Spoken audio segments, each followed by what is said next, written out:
اعوذ باللہ من الشیطان الرجیم بسم اللہ الرحمن الرحیم الجہۃ الرابعہ الطلب والارادہ۔ چوتھی ہیڈنگ شروع کرنے سے پہلے، جہۃ الرابعہ شروع کرنے سے پہلے، حالانکہ آج جہۃ رابعہ زیادہ بیان نہیں کر پاؤں گا، شاید 2 ہی 3 سطر آج بھی بیان کر پاؤں، لیکن بہرحال اس کو شروع کر دیں گے۔ مگر اس کو شروع کرنے سے پہلے ہم پچھلے درس کو ذرا سا بیان کر دیں، جہاں پر جلدی میں بات رک گئی تھی، وقت ختم ہو گیا تھا۔ وہ ہے، آپ کو یاد ہوگا بیان کیا گیا تھا کہ 3 دلیلیں ان لوگوں کی ہیں کہ جو لوگ جو ہے وہ یہ کہتے ہیں کہ امر جو ہے وہ مشترک معنوی کے لیے استعمال ہوتا ہے، یعنی وجوبی کے لیے اور استحبابی کے لیے بھی، ٹھیک ہے۔ ان لوگوں کی دلیلیں جو کہتے تھے کہ امر مطلق طلب کے لیے ہے، وہ طلب الزامی بھی ہو سکتی ہے اور اختیاری بھی ہو سکتی ہے، تو مطلق کے طلب کے لیے بصورت مشترک معنوی استعمال ہوتا ہے۔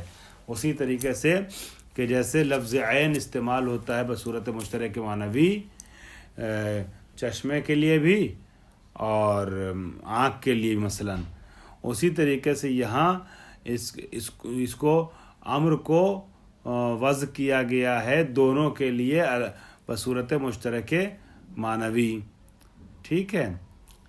یہ ان کا یعنی ایک میں حقیقت اور ایک میں مجاز نہیں ہے، مثلا وجوب میں حقیقت ہو اور استحباب میں مجاز ہو، ایسا کچھ نہیں ہے۔ بعض لوگوں کا نظریہ تھا، ان کی 3 دلیلیں دے رہے تھے، تو 2 دلیل اور اس کا جواب میں آپ کے سامنے عرض کر چکا ہوں، تیسری دلیل پیش کر رہا تھا اور اس کو مکمل کر دوں، مگر مکمل کرنے کے لیے مجھے ریپیٹ کرنا پڑے گا۔ پہلی چیز، تین مقدمے ہیں، وہ 2 مقدمے، اس کا ایک مقدمہ جس میں ایک صغرا اور ایک کبرا ہے، 3 چیزیں ہیں، 3 چیزوں سے مل کر کے مقدمہ بنا ہے۔ تو صغرا کیا ہے؟ بأن فعل المندوب طاعت، کہ بے شک فعل مندوب بھی طاعت ہے، مستحب عمل جو ہے وہ بھی اطاعت ہے۔ و کبرا کیا ہے؟ کل طاعت فہو فعل المامور بہ، ہر اطاعت جو ہے وہ مامور بہ ہے، ٹھیک ہے۔ نتیجہ یہ نکلا، جب آپ نے حد وسط کو 20 سے حد وسط کو اطاعت کو آپ نے 20 سے نکال دیا، تو پھر نتیجہ یہ نکلا صغرا اور کبرا کو جوڑنے کے بعد کہ المندوب فعل اصغر و اکبر کو جو صغرا کبرا نہ کہیں بلکہ اصغر و اکبر کہیں، اصغر و اکبر کو جوڑنے کے بعد نتیجہ نکلا کہ فالمندوب فعل المامور بہ، مندوب جو ہے مامور بہ ہے۔ تو اس کا مطلب یہ ہوا کہ جب مامور بہ ہے مندوب بھی واجب کے طریقے سے، تو پھر یہ امر جو ہے وہ طلب کے لیے وضع ہوا ہے بصورت مشترک معنوی، وہ طلب ہو سکتا ہے طلب وجوبی، ہو سکتا ہے طلب مندوبی ہو، یہ ہمارا دعویٰ ہے۔ تو صاحب کتاب اس دعوے کی، جو لوگ مدعی ہیں اس چیز کے، اس کی رد کرتے ہیں۔ پہلے اس کو آپ یہاں فیہ سے اشکال شروع ہوتا ہے، فرماتے ہیں فیہ، اس میں اشکال کیا ہے؟ ما لا یکفی من منع الکبریٰ۔ پہلی بات تو یہ ذہن میں رکھیے گا کہ کبرا جو ہے اس کا ممنوع ہونا، مسترد ہونا، مردود ہونا، یہ مخفی نہیں ہے، یعنی واضح ہے کہ جو آپ نے کبرا پیش کیا وہ کبرا صحیح نہیں ہے، کبرا آپ کا قابل قبول نہیں ہے، کبرا غلط ہے۔ دیکھیے، قضیہ نتیجہ بخش اس وقت ہوگا کہ جب صغرا اور کبرا دونوں صحیح ہوں، صغرا اور کبرا ایک میں سے ایک بھی گڑبڑایا تو غلط، تو یہ کبرا غلط ہے اس میں، ہے نا۔ خوب کیسے غلط ہوگا؟ یہ کہہ رہے ہیں کہ ہر وہ اطاعت جو ہے مامور بہ نہیں ہے۔ فرماتے ہیں کہ لو ارید من المامور بہ معنی الحقیقی، اگر مامور بہ سے اس کے معنی حقیقی مراد لیا جائیں، معنی حقیقی مامور بہ کا ہم یہ فرض کر رہے ہیں کہ اعمال وجوبی ہیں، اعمال الزامی ہیں، تو معنی حقیقی جو ہے مامور بہ کا، یعنی جس کا امر دیا جائے، جس کا آرڈر کیا جائے، آرڈر کا لفظ کہاں استعمال کرتے ہیں؟